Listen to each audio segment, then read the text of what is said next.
Hello guys, welcome back to under the rock. ನಾನು ನಿಮ್ಮ ಈಗನ್. ಇವತ್ತು ಫೈನಲಿ ನಾವು ಎಷ್ಟೋ ಸೀರಿಯಸ್ ವೀಡಿಯೋಸ್ ಆದಮೇಲೆ ಇವತ್ತೊಂದು ಸ್ವಲ್ಪ ಕಾಮ್ ವೀಡಿಯೋಗೆ ಬಂದಿದ್ದೀವಿ. ಸ್ವಲ್ಪ ರೊಮ್ಯಾಂಟಿಕ್ ವಿಡಿಯೋ ಮಾಡಲಿಕ್ಕೆ ಹೊಂಟಿದ್ದೀವಿ. ಇವತ್ತು ನಮ್ಮ ಜೊತೆ ಚಾನ್ ಮತ್ತು ಜುಕೈ ಕೂಡ ಇದ್ದೇವೆ. ಇದೇವೇ ಅಲ್ಲ, ಇದಾರೆ. Because it's about love. One eternity later. ಇಷ್ಟೆಲ್ಲ ವೀಡಿಯೋಸ್ ನೋಡಿದ್ದೀವಿ ಆಯಿತಾ, ಡೇಟಿಂಗ್ ಶೋಸ್, ರಿಯಾಲಿಟಿ ಶೋಸ್ ಎಲ್ಲ ನೋಡಿದ್ದೀವಿ ಆಯಿತಾ. ಯಾವುದು ಈ ಲೆವೆಲಿಗೆ ನನಗೆ ಹಿಟ್ಟೇ ಆಗಲಿಲ್ಲ. ಇವತ್ತು ಹಿಟ್ಟಾಗಿರುವಂಥದ್ದು ಎರಡು most awesome dating reality show ಬಗ್ಗೆ ಇವತ್ತು ಮಾತಾಡ್ತಾ ಇದ್ದೀವಿ ನಾವು. ಸೊ ಈ ಡೇಟಿಂಗ್ ಶೋ ನಮ್ಗೆ ಯಾಕಷ್ಟು ಹಿಟ್ಟಾಗಿದೆ ಅಂತಂದರೆ, ಕಂಟಿನ್ಯೂಸ್ ನಾನಂತೂ ಟ್ಯಾರೋ ರೀಡರು ಒಂದು, ಬಟ್ ಅದೇ ಥರ ಒಂದಿಷ್ಟು ಕಂಟೆಸ್ಟೆಂಟ್ಸ್ ಇದ್ರು ಆ ರಿಯಾಲಿಟಿ ಶೋ ಅಲ್ಲಿ. ಅವರು ಕೂಡ ಟ್ಯಾರೋ ಮಾಡ್ತಿದ್ರು. ಅದ್ರ ಜೊತೆ ಎಕ್ಸಾರ್ಸಿಸ್ಟ್, ಅದ್ರ ಜೊತೆ ಶಾಮನ್ ಅಂತಂದರೆ ಸ್ವಲ್ಪ ಈ ಥರ ದೇವರು ಬಂದು ಇದೆಲ್ಲ ಹೇಳ್ತಾರಲ್ಲ, ಏನು ಸೊಲ್ಯೂಷನ್ ಎಲ್ಲ ಕೊಡ್ತಾರಲ್ಲ, ಸೊ ಆ ಥರ ಪೀಪಲ್ ಆಯಿತಾ. ಶಾಮನ್ಸ್ ಇದ್ರು, ಎಕ್ಸಾರ್ಸಿಸ್ಟ್ ಇದ್ರು. ಅದು ಬಿಟ್ಟು ಇದೆ ನಮ್ಮ ಥರ ಟ್ಯಾರೋ ರೀಡರ್ಸ್ ಅವರೆಲ್ಲ ಇದ್ರು ಆಯಿತಾ. ಸೊ ಮಜಾ ಏನಂತಂದರೆ, ಡೇಟಿಂಗ್ ಶೋ ಇವರೆಲ್ಲರ ಮಧ್ಯೆ ಓಕೆ. ಸೊ ಅವ್ರು ಚೂಸ್ ಅವ್ರಿಗೆ ಬೇಕಾಗಿರುವಂಥ ಪರ್ಸನ್ನ ಸೊ ಅವ್ರು ಎಂಟ್ರ್ ಆಗ್ತಾನೆ ಚೂಸ್ ಮಾಡಬೇಕು. ಅಂದರೆ ಅವ್ರದ್ದೆಲ್ಲ ಜಾತಕ ಗೀತಕ ಎಲ್ಲ ಬರೆದಿರ್ತಾರೆ ಆಯಿತಾ, ಒಂದೊಂದು ಕಟ್ಟೆ ಥರ ಇದ್ದಿದ್ರ ಮೇಲೆ ಅವ್ರ ಹೆಸರು ಮತ್ತು ಅವ್ರು ಯಾವ ಹೆಸರಲ್ಲ, ಅವ್ರು ಯಾವ ಇಯರಲ್ಲಿ ಹುಟ್ಟಿದ್ದು ಮತ್ತು ಅವ್ರದ್ದು ಸೈನ್ ಏನು ಅಂತಂದರೆ ರಾಶಿ ಏನು, ನಕ್ಷತ್ರ ಏನು, ಅದೆಲ್ಲ ಬರೆದಿಟ್ಟಿರ್ತಾರೆ ಆಯಿತಾ. ಅದನ್ನು ನೋಡ್ಕೊಂಡು ಅವ್ರು ಚೂಸ್ ಮಾಡಬೇಕು ತಮ್ಗೆ ಯಾವ ಪಾರ್ಟ್ನರ್ ಬೇಕು ಅಂತ ಹೇಳಿ. ಸೊ ಆ ಪಾರ್ಟ್ನರಿಂದು ಯಾರು ಡೇಟ್ ಮಾಡ್ತಾರಲ್ಲ ಅವ್ರ ಫೇಸ್ ಕಾಣಿಸಲ್ಲ, ಅವ್ರು ಹೆಂಗಿದಾರೆ ಕ್ಯಾರೆಕ್ಟರಿಸ್ಟಿಕ್ಸ್ ಏನೂ ಕಾಣಿಸಲ್ಲ. ಸೊ ಹುಡುಗರೆಲ್ಲ ಫಸ್ಟ್ ಹೋಗ್ತಾರೆ. ಹುಡುಗರೆಲ್ಲ ಹೋಗಿ ಯಾರು ಬೇಕಂತ ಚೂಸ್ ಮಾಡಬೇಕು, ಜಸ್ಟ್ ಅವ್ರದ್ದು ರಾಶಿ ಎಲ್ಲ ನೋಡ್ತಾ. ಹಾಗೆ ಹುಡುಗಿರು ಹೋಗ್ಬೇಕು ನೆಕ್ಸ್ಟ್. ಅವರೆಲ್ಲ ಚೂಸ್ ಮಾಡ್ತಾರೆ ಮತ್ತೆ ತನಗೆ ಯಾವ್ದು ಬೇಕು, ಈ ರಾಶಿ ಪ್ರಕಾರ ಯಾವ ಹುಡುಗ ಬೇಕಂತೆಲ್ಲ ಹೇಳ್ಕೊಂಡು ಅದ್ರ ಮೇಲೆ ಯಾವ್ದು ಮ್ಯಾಚ್ ಆಗ್ತಾರಂತ ಒಂದು ಕಡೆ ಇಟ್ಟ ಮೇಲೆ ನೆಕ್ಸ್ಟ್ ಅವ್ರು ಮೀಟ್ ಆದಮೇಲೆಲ್ಲ ತಮ್ಗೆ ಯಾರು ಹೆಚ್ಚು ಅಟ್ರಾಕ್ಟಿವ್ ಅನ್ಸರೋ ಅವ್ರನ್ನ ಚೂಸ್ ಮಾಡ್ತಾ ಹೋಗ್ಬೇಕು. ಕಡೆ ಹಾಗೆ ಒಂದು 2-3 ಎಪಿಸೋಡ್ ನಂತರ ಏನಾಗ್ತದೆ ಅಂತಂದರೆ ಅವರೆಲ್ಲ ರಿವೀಲ್ ಮಾಡ್ತಾ ಬರ್ತಾರೆ ತಾವು ಏನು ಕೆಲಸ ಮಾಡ್ತೀವಿ ಅಂತ ಹೇಳ್ಕೊಂಡು. ಬಟ್ ಮಜಾ ಏನಂತಂದರೆ ಅವ್ರು ಯಾರ್ಯಾರು ಚೂಸ್ ಮಾಡಿದ್ರಲ್ಲ ಅವ್ರದ್ದೆಲ್ಲ ಸ್ವಲ್ಪ ಉಲ್ಟಾ ಆಯಿತು. ಅಂತಂದ್ರೆ ಏನು, ನೀವು ಎಷ್ಟೇ ಸ್ಪಿರಿಚುವಲಿಟಿಯಿಂದ ಚೂಸ್ ಮಾಡಿದ್ರು ಪರ್ಸನನ್ನು, ಎಷ್ಟೇ ನೀವು ಟ್ಯಾರೋ ಆಗಲಿ ಯಾವ್ದಾದ್ರು ಸ್ಪಿರಿಚುವಲ್ ಇನ್ಸ್ಟ್ರೂಮೆಂಟ್ಸಿಂದ ಯೂಸ್ ಮಾಡ್ಕೊಂಡು ನಿಮ್ಮ ಪಾರ್ಟ್ನರ್ ಫೈಂಡ್ ಮಾಡೋಕ್ಕೆ ಹೋದ್ರು, at the end of the day ನಾವು ಹ್ಯೂಮನ್ಸ್ ಆಗಿ ಅದಕ್ಕೆ ರಿಯಾಕ್ಟ್ ಮಾಡಬೇಕು, ಹ್ಯೂಮನ್ಸ್ ಆಗಿ ಲವ್ಗೆ ರಿಯಾಕ್ಟ್ ಮಾಡಬೇಕು ಅನ್ನೋದು ಅದ್ರಲ್ಲಿ ಗೊತ್ತಾಗ್ತದೆ.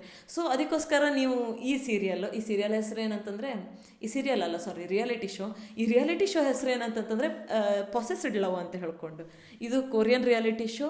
ಸೊ ನೀವೆಲ್ಲರೂ ಕೂಡ ಪೊಸೆಸ್ಡ್ ಲವನ್ನು ನೋಡಿ ನಿಮಗೆ ಹೆಂಗೆ ಅನಿಸ್ತು ಅಂತ ನಮಗೆ ಕಮೆಂಟ್ಸಲ್ಲಿ ಕೂಡ ಹಾಕಿ. ಮತ್ತು ನಿಮ್ದು ಯಾವ್ದಾದ್ರು ಲವ್ ಇದ್ದರೆ, ನಿಮ್ದು ಯಾವ್ದಾದ್ರು ಡೇಟಿಂಗ್ ಕತೆ ಇದೆ, ಅದನ್ನು ಕೂಡ ನಮ್ಮ ಕಮೆಂಟ್ಸಲ್ಲಿ ಬಿಡಿ. ಅಂತಕ್ಕಂದ್ರೆ ನಮ್ಮ ಕಮೆಂಟ್ಸ್ ಓದಲಿಕ್ಕೆ ಮಸ್ತ್ ಮಜಾ ಬರ್ತದೆ. ನೆಕ್ಸ್ಟ್ ರಿಯಾಲಿಟಿ ಶೋ ರಿಕಮೆಂಡೇಷನು, ಇದು ಸ್ವಲ್ಪ LGBT ಕಮ್ಯುನಿಟಿ ಟುವರ್ಡ್ಸ್ ಇದ್ದಿರ್ತದೆ. ಸೊ ನಿಮ್ಗೆ ಇಂಟ್ರೆಸ್ಟ್ ಇಲ್ದಾಗಿದ್ರೆ ಹೇಟ್ ಹಾಕ್ಲಿಕ್ಕೆ ಹೋಗಬೇಡಿ, ಅದೇ ಥರ ರಾಂಗ್ ಇನ್ಫಾರ್ಮೇಷನ್ ಕೊಡ್ಲಿಕ್ಕೆ ಹೋಗಬೇಡಿ, ರಾಂಗ್ ಕಮೆಂಟ್ಸ್ ಹಾಕ್ಲಿಕ್ಕೆ ಹೋಗಬೇಡಿ.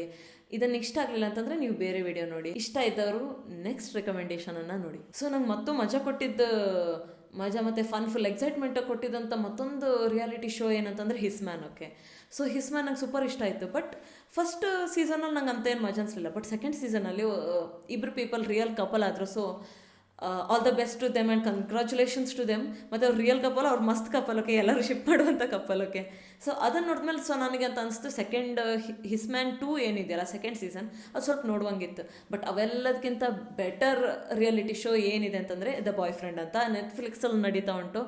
ಅದು ಏನಂತಂದರೆ ಅದು ಆನ್ ಗೋಯಿಂಗ್ ಶೋ. ಸೊ ಅದಕ್ಕೋಸ್ಕರ ಎಲ್ಲ ಟ್ಯೂಸ್ಡೇ ನೀವು ಡೆಸ್ಪರೇಟಾಗಿ ವೇಟ್ ಮಾಡಿ ನೋಡಬೇಕಾದಂಥ ಶೋ. ಸ್ಟಾರ್ಟಿಂಗಲ್ಲಿ ನಾನು ದ ಬಾಯ್ ಫ್ರೆಂಡ್ ಸ್ಟಾರ್ಟ್ ಮಾಡಿದಾಗ ನಾನು ಅನ್ಕೊತಿದ್ದೆ ಇದು ಏನಿದು ಮತ್ತೊಂದು ಬೋರಿಂಗ್ ರಿಯಾಲಿಟಿ ಶೋನ ಇದು ಅಂತ ಹೇಳ್ಕೊಂಡು ಸ್ಕಿಪ್ ಮಾಡಲಿಕ್ಕಿದ್ದೆ. But let me give a try ಅಂತ ಹೇಳ್ಕೊಂಡು ಹೆಂಗೋ ಒಂದು ಎಪಿಸೋಡ್ ತಳ್ದೆ ಆಯಿತಾ.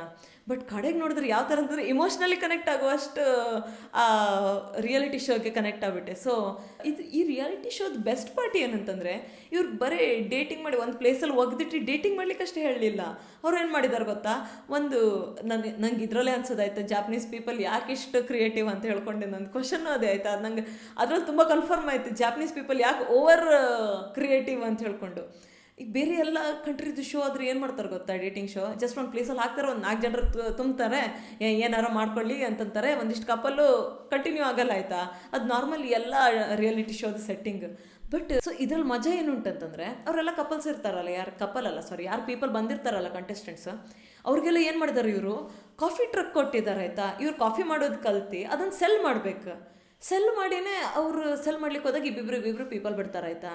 ಸೊ ಅವ್ರ ಜೊತೆ ಹೋಗಿ ಅವ್ರ ಪಾಳಿ ಬಂದಾಗ ಅವ್ರಿಗೆ ಯಾರು ಇಷ್ಟನೋ ಅವ್ರ ಜೊತೆ ಹೋಗಿ ಒಳ್ಳೆ ರಿಲೇಷನ್ಶಿಪ್ ಬೆಳೆಸ್ಕೊಂಡು ಅವ್ರು ಅಂದರೆ ಹೆಂಗೆ ಹೇಳ್ತಾರೆ, ಒಂದು ರಿಲೇಷನ್ಶಿಪ್ ಕಂಟಿನ್ಯೂ ಮಾಡೋದು ಏನಂತ ನೋಡ್ಬೇಕಾಯ್ತಾ, ಅಂದರೆ ಯಾರ ಜೊತೆ ಹೆಚ್ಚು ಮ್ಯಾಚ್ ಆಗ್ತೀವಿ ಅಂತ ನೋಡ್ಬೇಕಾಯ್ತಾ. ಸೊ ನಂಗೆ ಅನ್ಸೋದು ಜಾಪನೀಸ್ ಪೀಪಲ್ ನಿಜ ಎಲ್ಲದರಲ್ಲೂ ಒಳ್ಳೆ ಥಿಂಕ್ ಮಾಡ್ತಾರೆ, ಒಂಥರ ಕ್ರಿಯೇಟಿವ್ ಥಿಂಕ್ ಮಾಡ್ತಾರೆ ಅಂತ ಅನ್ಸಿತ್ತು. ಸೊ ನಂಗೆ ಅದರಲ್ಲಿ ಜಾಪನೀಸ್ ಪೀಪಲಿಂದ ಥಿಂಕಿಂಗ್ ತುಂಬ ಇಷ್ಟ ಆಯ್ತಾಯ್ತಾ. The boyfriend reality show ನೆಟ್ಫ್ಲಿಕ್ಸಲ್ಲಿ ಬರುವಂಥದ್ದು ಆನ್ ಗೋಯಿಂಗ್ ಶೋನ ನಾನು ಜಿಕೈ ಚಾನ್ 3 ಜನ ಕೂತ್ಕೊಂಡು ಡೆಸ್ಪರೇಟಾಗೇ ನೋಡ್ತಾ ಇದ್ದೀವಿ. ಆಲ್ರೆಡಿ 2-3 ಕಪಲನ್ನು ಶಿಪ್ ಮಾಡಿದ್ದೀವಿ. ನಾನು ಫಾರ್ಚೂನ್ ಟೆಲ್ಲರ್ ಥರ ಫಸ್ಟೇ $1 million ಕಪ್ಲಿಂಗ್ ಮಾಡಿಬಿಟ್ಟಿದ್ದೀನಿ, ಎಲ್ಲರಿಗೂ ಮ್ಯಾಚ್ ಮೇಕರ್ ಆಗಿಬಿಟ್ಟಿದ್ದೀನಿ. ಸೊ ಅದೆಲ್ಲ ಮಾಡಿದ ಮೇಲೆ ನಂದು ಮ್ಯಾಚ್ ಮೇಕಿಂಗ್ ಕರೆಕ್ಟ್ ಬಂದಾಗ ಕೂಡ ನನಗೆ ಎಕ್ಸೈಟ್ಮೆಂಟ್ ಪೀಕಿಗೆ ಹೋಗಿತ್ತು. ಸೊ ನೀವು ಕೂಡ ಮ್ಯಾಚ್ ಮೇಕಿಂಗ್ ಮಾಡಿ, ಸೊ ನೀವು ಕೂಡ ಅಲ್ಲಿದ್ದ ಕಂಟೆಸ್ಟೆಂಟ್ಸನ್ನು ಶಿಪ್ ಮಾಡಿ. ನಾವು ಆಲ್ರೆಡಿ ಒಂದು ಕಪಲ್ಗೋಸ್ಕರ ತುಂಬ ವೇಟ್ ಮಾಡ್ತಾ ಇದ್ದೀವಿ, ಅವರು ಫಾರೆವರ್ ಒಟ್ಟಿಗೆ ಇರಬೇಕಂತನೂ ಪ್ರೇ ಮಾಡ್ತಾ ಇದ್ದೀವಿ. ಸೊ ನಾವು ಇಷ್ಟು ಯಾಕೆ ಡ್ರಾಮೆಟಿಕ್ಕಾಗಿ ರಿಯಾಕ್ಟ್ ಮಾಡ್ತಿದ್ದೀವಿ ಅಂತಂದರೆ ಅದು ಆ್ಯಕ್ಚುಲಿ ಅಷ್ಟೇ ಡ್ರಾಮೆಟಿಕ್ ಆಗಿದೆ. ಸೊ ನೀವು ಎಲ್ಲ ಟ್ಯೂಸ್ಡೇ ಬರ್ತಾ ಇರೋವಂಥ ದ ಬಾಯ್ ಫ್ರೆಂಡ್ ಶೋನ ನೆಟ್ಫ್ಲಿಕ್ಸಲ್ಲಿ ನೋಡಿ, ನಿಮ್ಗೆ ಹೆಂಗಂತನಾದರೂ ಹೇಳಿ. ಮತ್ತು ನೀವು LGBT ಕಮ್ಯುನಿಟಿಗೆ ಬಿಲಾಂಗ್ ಆಗಿದ್ದಿದ್ರೆ ಅದನ್ನು ಕೂಡ ನಮ್ಮ ಕಮೆಂಟ್ಸಲ್ಲಿ ಬಿಡಿ. ಸೊ ಮತ್ತೆ ಈ ಥರ ವೀಡಿಯೋಸ್ ನಿಮಗೆ ಪದೇ ಬೇಕಾದರೆ, ಈ ಥರ ರಿಕಮೆಂಡೇಷನ್ಸ್ ಬೇಕಾದರೆ ನಮ್ಮ ಚಾನಲನ್ನು ಸಬ್ಸ್ಕ್ರೈಬ್ ಮಾಡಿ, ಪಕ್ಕದಲ್ಲಿರೋ ಬೆಲ್ಲೈಕನ್ನ ಒತ್ತಿ. ಸೊ ಈ ವಿಡಿಯೋ ನಿಮ್ಗೆ ಇಷ್ಟ ಆದರೆ ಲೈಕ್ ಮಾಡಿ, ಹಾಗೆ ನಿಮ್ದೆಲ್ಲ ಸ್ಟೋರೀಸನ್ನೆಲ್ಲ ಕಮೆಂಟ್ಸಲ್ಲಿ ಬಿಡಿ. ನಿಮ್ಗೆ ಈ ವಿಡಿಯೋನು ಹೇಗನ್ನಿಸ್ತು ಅಂತ ಹೇಳಿ. ಸೊ ಮತ್ತೊಂದು ವಿಡಿಯೋ ಜೊತೆ ನೆಕ್ಸ್ಟ್ ವಾರ ಬರ್ತಿರ್ತೀನಿ, ಅಲ್ಲಿವರೆಗೆ ವೇಟ್ ಮಾಡಿ. Thank you, bye. ಚಾನಲ್ ಜೊತೆ ಬಾಯ್ ಹೇಳಿ.